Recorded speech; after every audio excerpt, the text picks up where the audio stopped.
Hola, ¿qué tal? Muy buenos días a todos, buenos días a los presentes. Hello, everybody who is present here and everybody who is watching this in streaming. I am Dani Garcia and I work in Telefónica, and I've been working with Telefónica with different agents in the education system from Telefónica in education segment, and today we'd like to talk about during half an hour the following things. So first of all, I'd like you to understand how education is important for Telefónica and for us as a country, and also that our staff and our teachers are going to be educated in a digital way, and that's what we're going to talk about today, how this digitalization is going to reach education, and it has accelerated in the last years. We are going to talk about this. We are going to visualize how this is going to be in the future, and also the physical and digital elements, and how can we do these follow-up, and how can we give support. So first of all, our framework. What's the situation of Telefónica, its degree of digitalization? So first of all, we give you some figures that will help us understand this better. So the first challenge is a challenge that we were mentioning long ago, the digital gap, the lack of digitalization. This is happening in all segments. And I'd like to say that this is an evolution in the public sector, in the co-paid education and in the private education. And I'd like to talk about all this. So the growth of digitalization is very powerful in the world we live in our personal world, and also in education. It's not happening at the same pace. And this rate of abandoning school, and this can be transformed, and catching the attention of the pupil, of the students, and they are key elements in order to lead this transformation, in order to prevent this dropout rate of children who abandon school. So it's not, we need to take into account digitalization in education world. We cannot ignore that. If we zoom in, when we talk about digital classrooms, it might seem easy to visualize it as a triangle. It's with this. It's like this iceberg. So do we have the right space, the right room, with the traditional rooms, with the blackboards, also the building, this is going to be an important element so that education is considered in a different way. Technology would be the other angle of the triangle. And now the classrooms have devices, most of them, but it's not just giving a device, a hardware device. We need these devices that to be used in a software, in a digital way with a software, and feeding the pedagogy. How are we going to transform these contents that we're very focused on editorial content, but everything needs to match so that the classroom of the future becomes this. So we've seen this acceleration after the pandemic. In blue color, you can see some key points that I'd like to underline, because the online training has exploded, and we've worked together with different regions in Spain, contributing with devices and SIM cards in order to reduce the digital gap in many families who do not have access to internet at home. And this is important, how we are located vis-a-vis other countries. So it's not only having this online learning, and the scenario of the future is going to be hybrid. Maybe there will be people online, maybe there will be people in the classroom, face to face. The important thing is not to lose the quality of the education, and the collaboration and the interaction with the teacher has to be of the same quality. So I was talking about, let's compare ourselves with the others, a little of benchmarking. So there are two main headlines I'd like to share with you. First of all, the speed, internet speed. So we are good at this, and we've talked about the capacity of our internet speed, but we can compare ourselves. And does this have an impact on education? Just for having enough speed, can we have an online classroom or a hybrid classroom? And apart from the cost, the GDP on education, if we compare it, the number of computers used at home for education, not a computer that the father has or the mother has. No, it's it's a computer only devoted for education for the children, and we can also relate it to the GDP, but it has an impact on the GDP on this graph, and other countries as Switzerland with 3 times the GDP of Spain. But you know, it's just a message I'd like to convey to you that gives us food for thought. And the challenge would be the following 5 years. Before the pandemic, when we talk about education with public institutions, private institutions, we normally make plans for the following 2 years or 3 years. But we had to do everything in just 3 months when the lockdown started. And we have started planning the future, the near future. And we do it in a very controlled way with different stages. This digitalization of the classrooms and the education environment has to have benefits. Just a few data. When we can understand the benefits that we can have thanks to these data, how can we reduce the dropout rate and making the content really appealing? I think that it has to be asynchronous and not in a traditional way how I received my education. So I received this keynote speech, and then I have to show that I learned them, and then I get a score. And how we score the children is going to change depending on the skills of the students, how they work in teams, how is their perception of new technologies that are going to arrive, and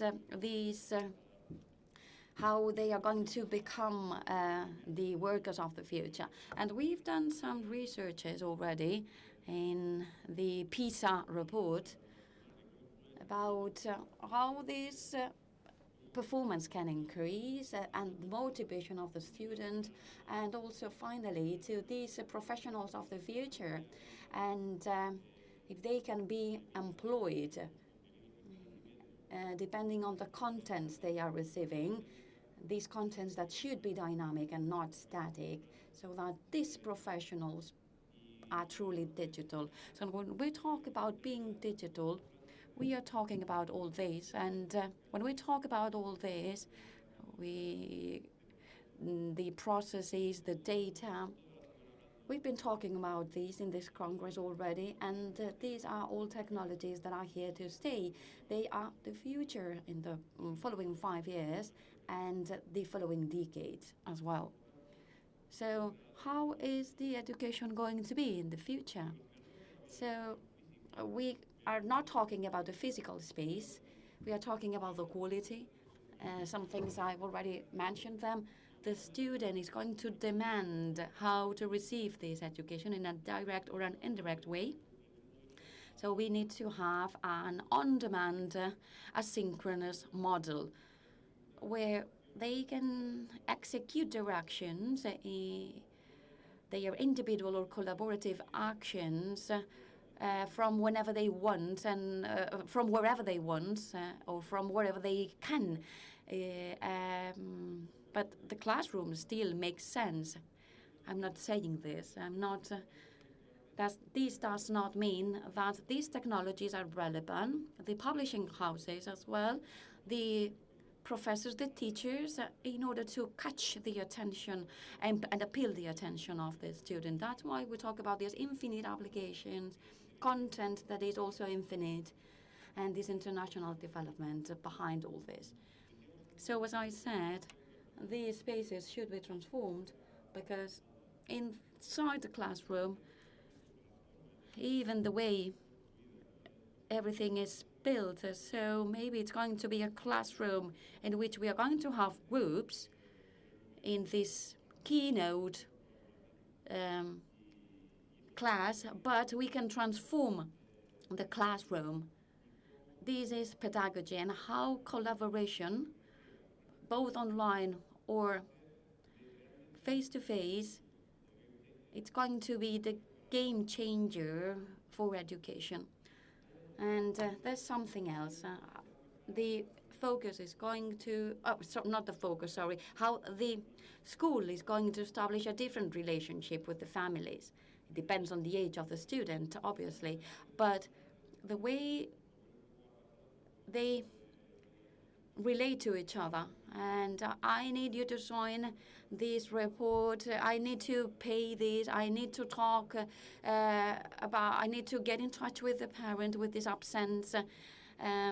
So we are starting helping the public organizations so that this is something automatic and direct, controlled, and also the telephone. It's going to change with the teachers and the students and also the relationship with the families.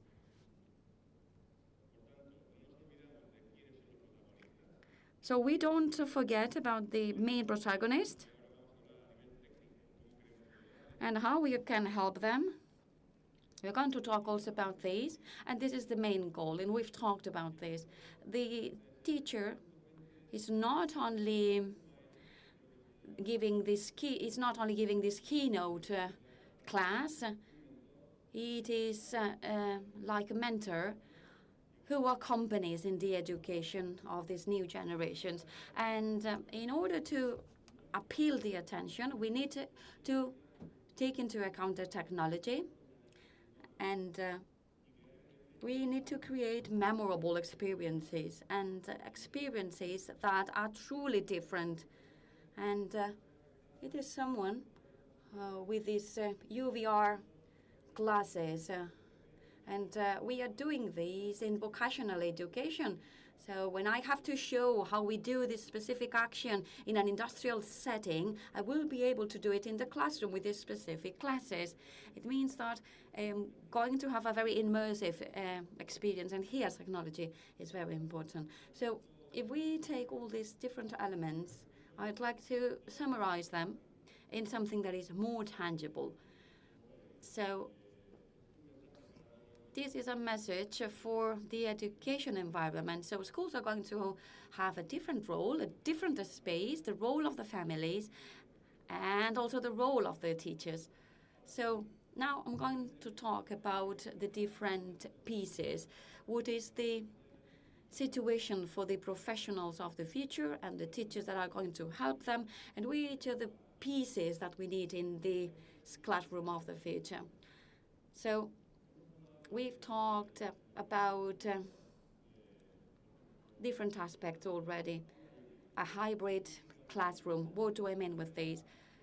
Well, before I said that, we need people who are physically in the classroom and others who are outside. The classroom can change, and for example, in universities with the classrooms have a lot more students, and this collaborative environment is not that easy. So here the hybrid online part is very important, and we are already doing this in some universities in Spain.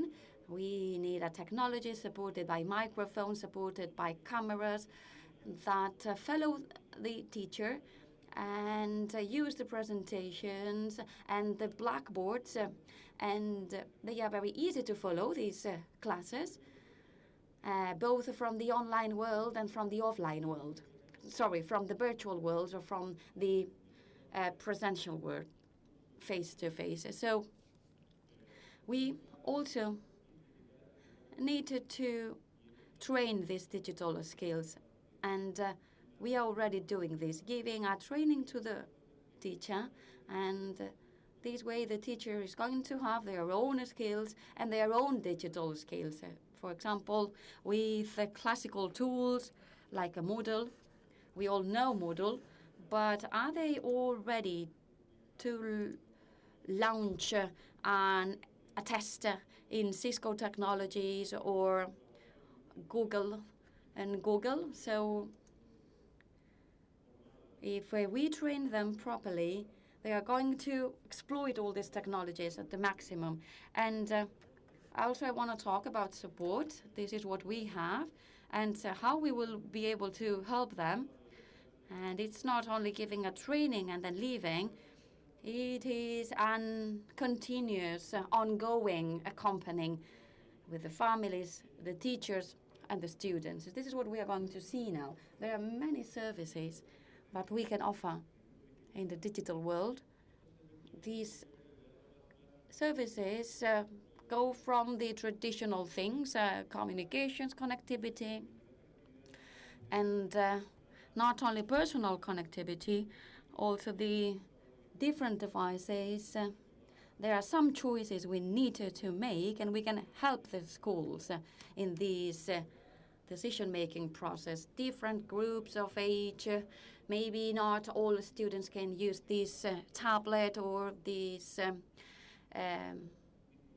different device. So these devices that are going to support in the education, both virtual and face-to-face, and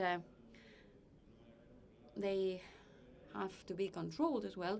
They are going to use a software. This software is going to be collaborative, and also in public administrations normally we already have these solutions that can be fed with solutions that we already have in the market and produce this real environment of collaboration and of development of the classroom. So if we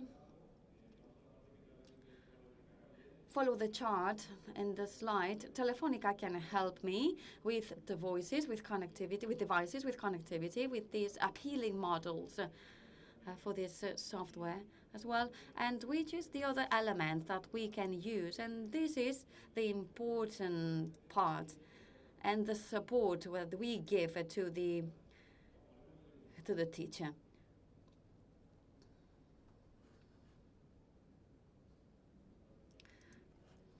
Okay, so here we have, this means that we have launched the service. Why did we launch this service this past year?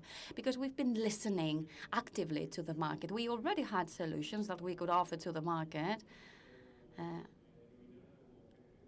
in order to do a correct management of the jobs in the companies. But here there was a different challenge because the end user is different, and the needs are different, the specialization degree is different. So this remote support, this remote expert solved some functional doubts. So this device is broken, I have to fix it. I have problems with this solution that of the service you are offering to me, and I am going to solve this problem. But what happens if I don't know how to launch a test via Zoom? But maybe you launched it, but it's going to start the test and now it doesn't work. So maybe you didn't do things properly, maybe it's a connectivity issue. So when the doubts arrive and the teacher does not have a very high IT knowledge, or the student doesn't have a very high IT knowledge, for example, during the weekend, doing homework at home, how can you help them? And this is the active listening I'm talking about. That's why we offered this remote expert for families, for teachers, and for students with different channels. And these channels, apart from the traditional channel, we believe that it is important to boost these online channels based on a chat where there is someone behind that can give me these immediate answers so that the incident is solved in less than 5 minutes, being able to do whatever I need to do. We are talking about a regular class maybe, and maybe the projector doesn't work, or but if we go for a digital world, the mistake is not going to be punctual. It's going to be more massive. And then the percentage of time that we lose is going to be higher. And technology is here to help, not to hinder. So we are talking about incidents in the software, problems and issues and functional doubt. And there are a lot of technologies and systems. And this is the idea that all the technologies, we can already implement them, but this does not mean that there are other solutions, like, for example, platforms, regional platforms that are unique to them, and maybe they need an extra help. And we've already mentioned it. The initial training is very good, but the accompanying has to be an ongoing accompanying. And now we're going to talk about these different frameworks. So this support, as I said, it's not only for this, it's also another step forward. It's a unique channel with other solutions. So we want you to describe the issue and I will look for a solution. So behind there will be other services, like, for example, communications, the Wi-Fi of the school, the other elements of the digital classroom, like, for example, the digital blackboard, the tablet that controls this blackboard, the camera that can zoom in what the teacher has in hands. And these are all different technical aspects and pieces that we will need. But we have already built this support and we are here to help. I have a small video, and I'm going to give you some details about the video while you see it. So this is what I've been able to do in case that there is an issue. I logged in, and I have some screens, and there are different categories, but this is not the important thing here. The important thing here is that with just a single click, you can find an answer. So it has to be very visual. We are talking about connectivity, manufacturing issues. If I dropped the device, maybe it's broken, obviously, and I need to fix it. So the important thing is how to implement all this. And it's not as easy as just making a phone call and talking to us. All the solutions that we have offered have another layer of transformation management. And this is not easy to manage the change, to manage the transformation. We need to plan it. This transformation is not going to happen in 24 hours. We are not talking to schools so that there is a revolution in the classroom. We're talking about something different. We are doing a pilot, so we are trying to understand what is the nature of a specific schools, and then we are doing pilot in a staged way. And to us, this is the most important slide. The goal of Telefónica is not to deliver technology.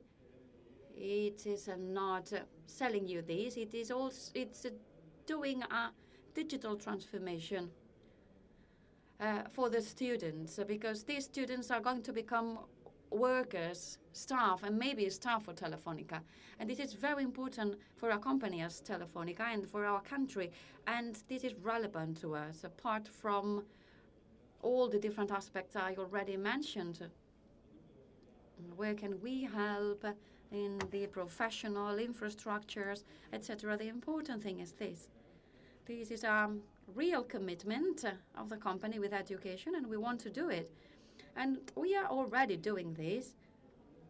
And due to COVID, all these processes have accelerated. And this transformation, the relevant thing is that we expected them to happen in 5 years' time, but everything has been accelerated. And we have done this pilot project with more than 40 schools with these different stages. So we have analyzed the situation. We understood the relationship of the school with the families. And now we are in point 3, a pilot stage in which 1 or 2 classrooms are going to represent the situation. Primary education or secondary education. And then the last stage also in university. So we are already testing these, and this is what we are doing right now for the following 6 months. And it can be finished in a period of 24 to 36 months. I'm talking about more than 40 schools, as I said. And then finally, which are our values? Why do we think that we are a relevant actor in the market? And also, this would be the first headline. Telefónica has the human team, the capabilities and the experience and the know-how to do this. And we did it in the past. And we had to run during this pandemic in order to bring the classrooms to the homes in just 10-15 days because education had to continue in an online format. And we are going to do things in a planned way, in a controlled way, taking all these values into account. We can deliver all the different layers, not only technology, software, training and support, but also having this holistic vision of what we can offer in education and to different stakeholders. Public administrations giving support to the schools and also private schools and co-paid schools. So we have the services and we have the flexibility. We've done this for schools with 200 students and 75,000 students. So it's not something new. We've been doing it for the last years. And this makes me talk about this evolution.